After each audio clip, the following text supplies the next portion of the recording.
What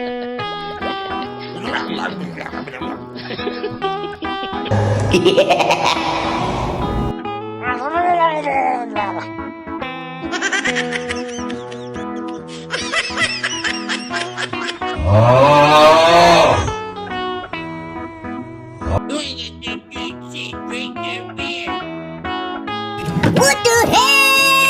Oh my God, no way.